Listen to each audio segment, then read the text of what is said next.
चलिए इसको आगे बढ़ते हैं।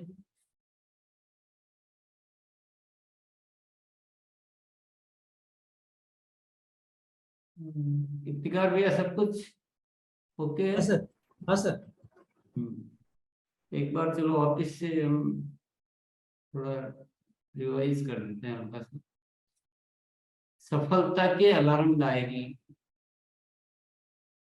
ये विषय है आज का।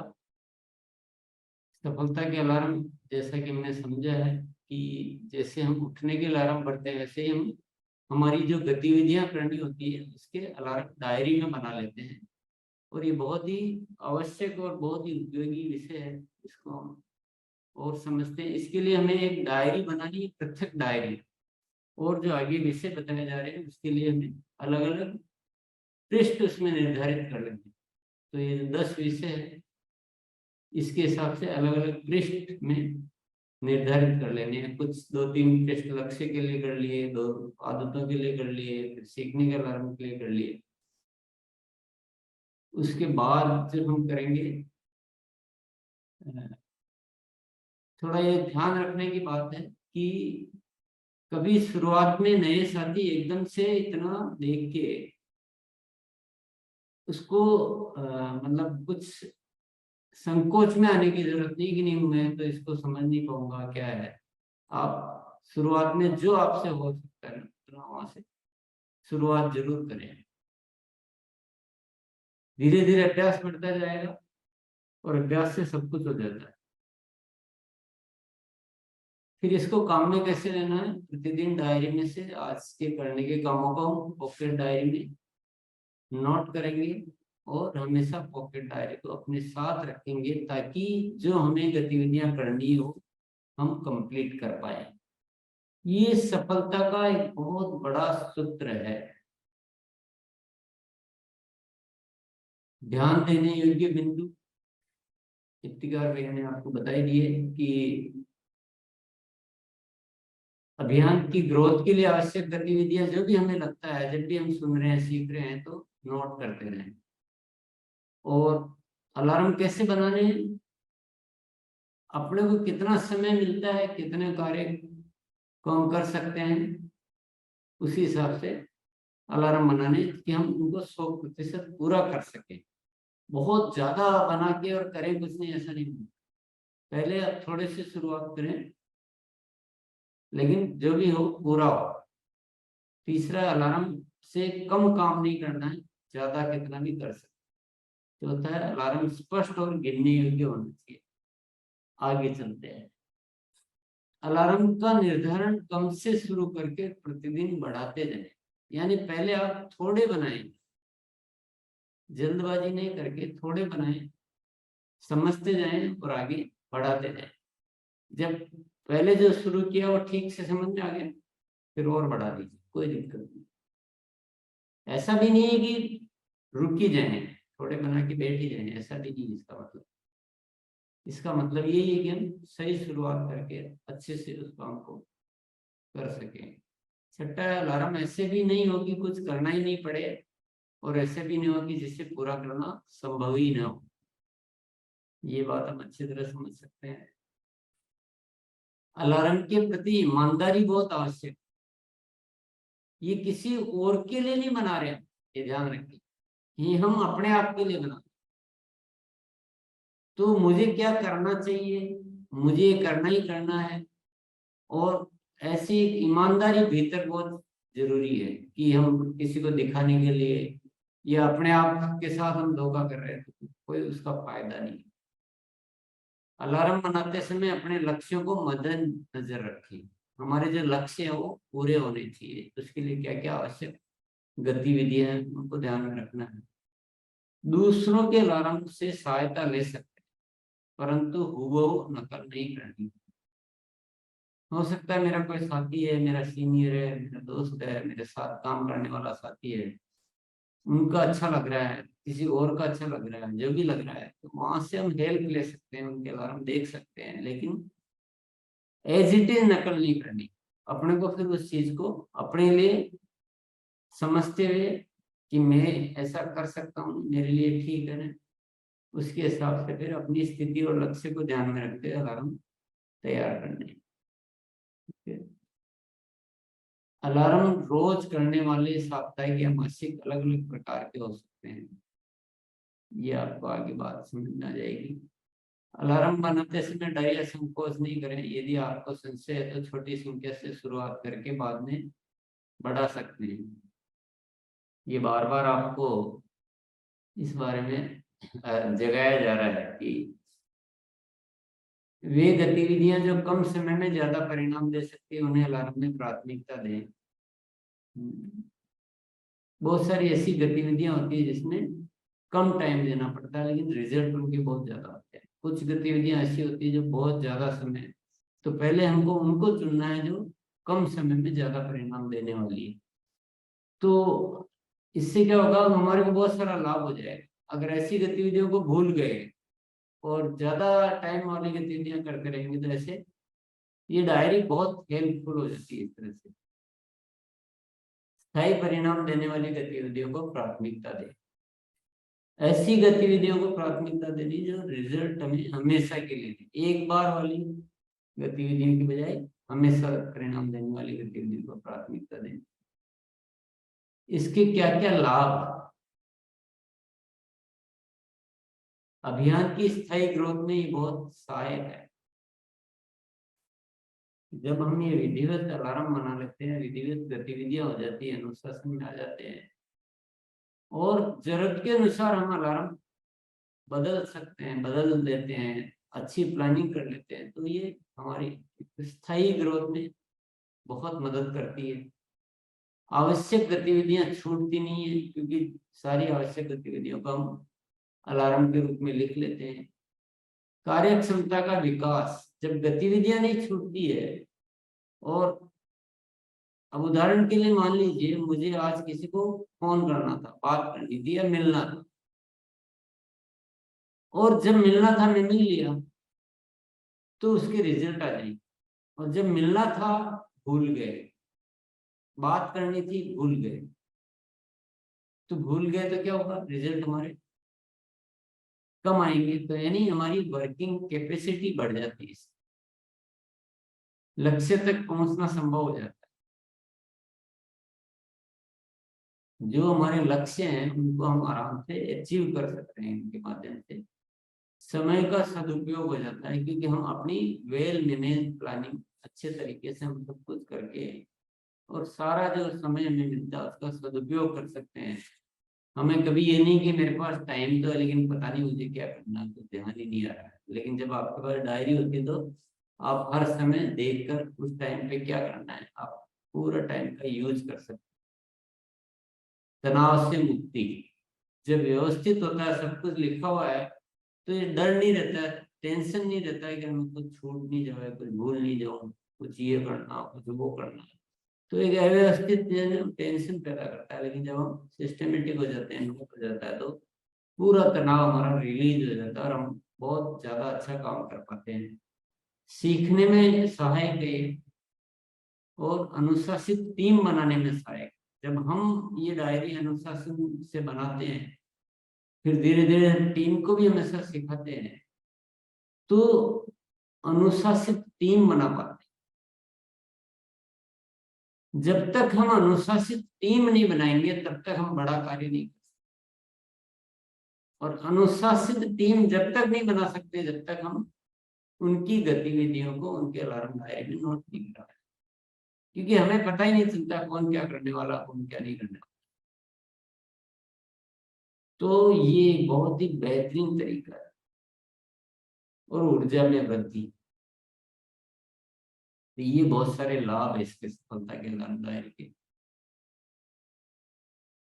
कुछ उदाहरण से समझ लेते हैं। अभी तक हम थ्योरी समझ रहे हैं, कुछ उदाहरण से समझ लेते हैं कि कैसे बनानी। ये कुछ उदाहरण है, पूरा आपका एज इट इज आप ही के लिए है ऐसा जरूरी नहीं है। आपको जितना अच्छा लगता है उसमें से आप यूज कर सकते हैं, लेकिन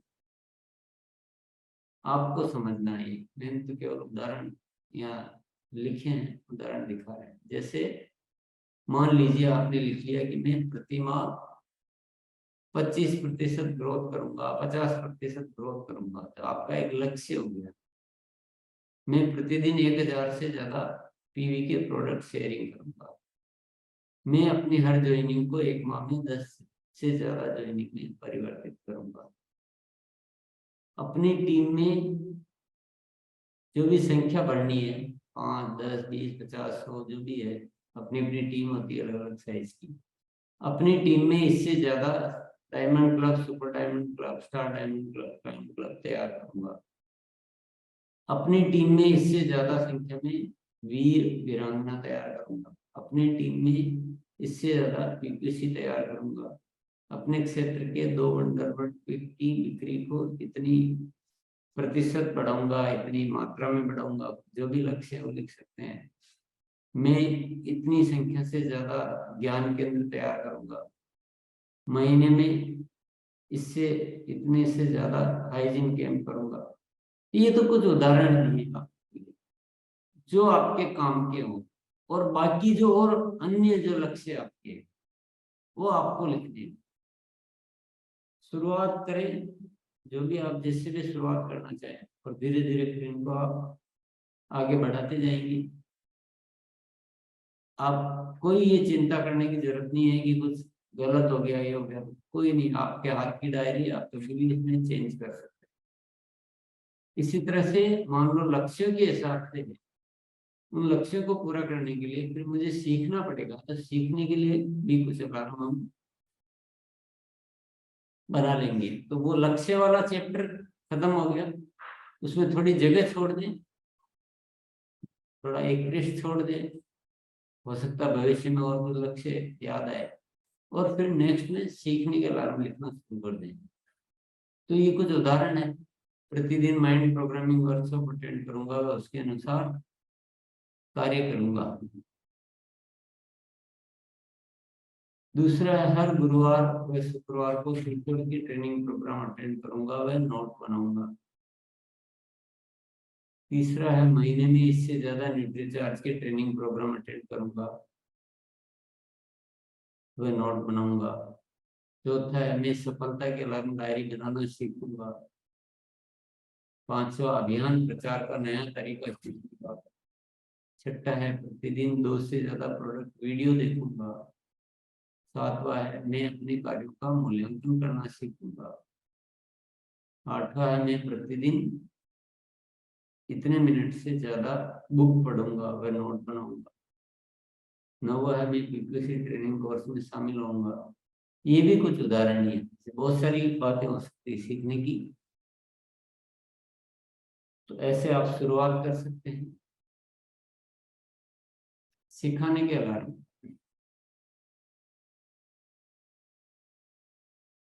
जिनकी टीम होती है, जिनकी अभी टीम बड़ी नहीं है, भले वो इस विषय को भी छोड़ सकते हैं। जब टीम हो जाती है, 10-20 साथी हो जाते हैं, उससे ज्यादा हो जाते हैं, तो फिर हमें उनके सिखाने की जरूरत पड़ती है, क्योंकि सिखाना भी बहुत जरूरी है, सीखना भी बहुत जरूरी है। तो सिखाने में हो सकता है कि मैं प्रतिदिन इससे ज्यादा साथियों को अभियान प्रचार की ट्रेनिंग दूंगा। मैं प्रतिदिन इससे ज्यादा साथियों को बेक फाइल डेमो आदि तैयार करूंगा। मैं प्रतिदिन इससे ज्यादा साथियों को फॉलोअप की ट्रेनिंग दूंगा कि फॉलोअप कैसे करना चाहिए। मैं प्रतिदिन इससे ज्यादा साथियों को सफलता की अलार्म डायरी बनाना सिखाऊंगा। मैं प्रतिदिन इससे ज्यादा साथियों को होम मीटिंग कहना सिखाऊंगा। तो ऐसे कुछ सिखाने की बहुत सारे विषय रहते हैं सिखाने के। तो ऐसे और भी बहुत सारे विषय हो सकते हैं। प्रोडक्ट शेयरिंग के अलार्म, अलग अलग चैप्टर चल रहे हैं, सीखने के विषय, फिर सिखाने के विषय, अब ये प्रोडक्ट शेयरिंग के विषय। तो सबके लिए थोड़े थोड़े पृष्ठ छोड़ते जाएं। प्रोडक्ट शेयरिंग के अलार्म में मैं अपना बेग तैयार करूंगा, वह हमेशा उसको तैयार रखूंगा। ये उदाहरण है। दूसरा, प्रोडक्ट के परिणामों के उदाहरण की फाइल व वीडियो तैयार करूंगा, वह प्रति सप्ताह उनको अपडेट करूंगा, यानी उनको नया नया भी बनाता रहूंगा या तैयार करता रहूंगा।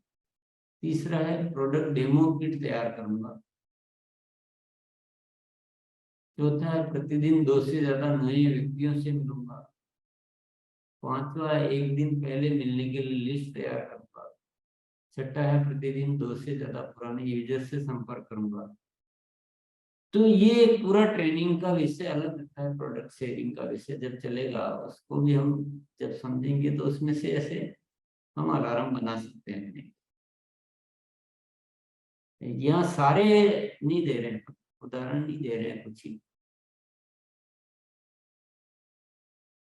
ये एक बात और समझ लें हम, अलार्म में प्रतिदिन करने की गतिविधि भी हो सकती है, या सप्ताह में इतनी बार करने की भी हो सकती है, या महीने में इतनी बार करने की भी हो सकती है। जरूरी नहीं कि रोज की ही हो।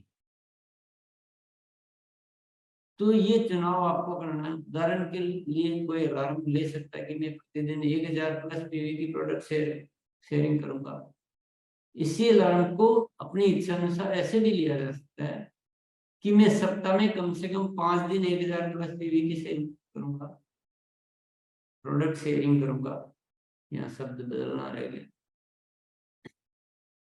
या फिर मैं महीने में 25 दिन करूंगा। किसी को ऐसा लग सकता है कि, या फिर पूरा ऐसा लिख दिया कि मैं प्रतिदिन 1000 की औसत आधार पर प्रोडक्ट शेयरिंग करूंगा। तो ये आप अपनी सुविधा से ऐसे बना सकते हैं। जरूरी नहीं कि जो आपको ठीक लगे, जो आपको लगे कि मैं ऐसा 100% कर सकता हूँ। इसी प्रकार हर विषय में चुनाव कर सकते हैं। रोज के लिए कर सकते हैं, सप्ताह में इतनी बार के लिए कर सकते हैं, दिन में इतनी बार के लिए कर सकते हैं, जो भी हो। फॉलो अप के अलार्म के उदाहरण, मैं प्रतिदिन माइंड प्रोग्रामिंग वर्कशॉप के लिए इतने से ज्यादा संख्या आपको बढ़नी होती है, इससे ज्यादा साथियों को आमंत्रित करूंगा। मैं प्रतिदिन अपने 10 साथियों से बात करूंगा। ये फॉलोअप के अलार्म उदाहरण है। हर ज्वाइनिंग का फॉलोअप 48 घंटे के भीतर करूंगा। मैं प्रतिदिन अलग अलग फॉलोअप के लिए सूची तैयार करूंगा। मैं प्रतिदिन 10 साथियों से उनके फॉलोअप की रिपोर्ट लूंगा। ऐसे और भी बहुत सारे हो सकते हैं, ये सिर्फ उदाहरण के लिए। इसी तरह से ग्रोथ के अलार्म के कुछ उदाहरण है। प्रति सप्ताह इससे ज्यादा होम मीटिंग करूंगा। प्रति सप्ताह इससे ज्यादा ज्ञान केंद्रों पर मीटिंग करूंगा। नई ज्वाइनिंग को 1 से 10 में परिवर्तन करने पर कार्य करूंगा। टीम में पीक्यूसी डायमंड क्लब या बड़े क्लब लिटरेचर आदि की संख्या में बढ़ोतरी पर कार्य करूंगा। ये संख्या मैंने नहीं लिखी है, क्योंकि आपको संख्या लिखनी होती है, तो ऐसे सब्जेक्ट लिख दिया केवल। हरित संजीवनी, तुलसी पेंट आदि की संख्या में बढ़ोतरी करूंगा। प्रति सप्ताह अपनी टीम के साथियों से काउंसलिंग करूंगा। तो जो जो ग्रोथ के लिए आवश्यक गतिविधियां हैं उसके अलावा आप इसमें बना सकते हैं। काम करने का सही तरीका, ये तो हो गया अलार्म। अब आ गया नया अध्याय, काम करने का सही तरीका। तो जब जब भी हम सीखते हैं, सुनते हैं, तो काम करने में क्या ध्यान रखना चाहिए, वो ये बातें हैं। पहला है सीखते समय जनरल डायरी में नोट्स बनाकर बाद में आवश्यक बिंदुओं को फाइनल डायरी में नोट। तो ये जो डायरी बनानी है ये हमें अलग रखनी है। और जब हम जैसे अभी सुन रहे हैं या कभी भी सुन रहे हैं, सीख रहे हैं, उस समय जनरल डायरी में नोट, सीधा डायरेक्ट फाइनल डायरी में नहीं लिखना है।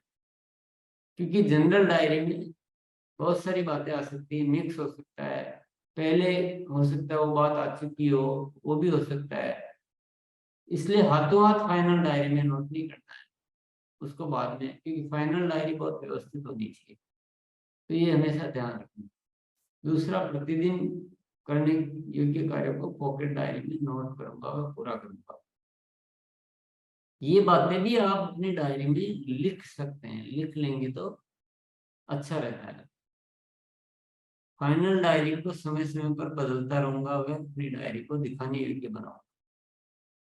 फाइनल डायरी भी जरूरी नहीं है, आपको लगता है कि थोड़े दिनों में ये थोड़ी अव्यवस्थित हो गई है तो आप उसको पूरा बदल लीजिए, नए सिरे से बना लीजिए, फ्रेश अच्छी। और ध्यान रखिए कि अपनी डायरी केवल आप अपने लिए तो बना ही रहे हैं, उससे तो काम करना ही है, लेकिन इसको दूसरों को दिखाने योग्य बनानी, ताकि हम अपनी टीम में इसको काम में ले सकें। तो बहुत अव्यवस्थित या ऐसे ही लिख लिया, कैसे भी लिख लिया, बहुत पूरी लैंग्वेज को सही तरीके से साफ सुथरी राइटिंग में व्यवस्थित लिखेंगे तो इससे क्या है कि हम टीम में बहुत इसका उपयोग ले पाएंगे, डुप्लीकेट कर पाएंगे। और लिखे हुए हर अलार्म को अनुशासन से पालन करो, तो ये काम करने का सही तरीके में नोट बनाइए। ये भी सब चीजें और भी आती रहेगी इसमें। फिर नेक्स्ट जो अध्याय आएगा वो मूल्यांकन का है।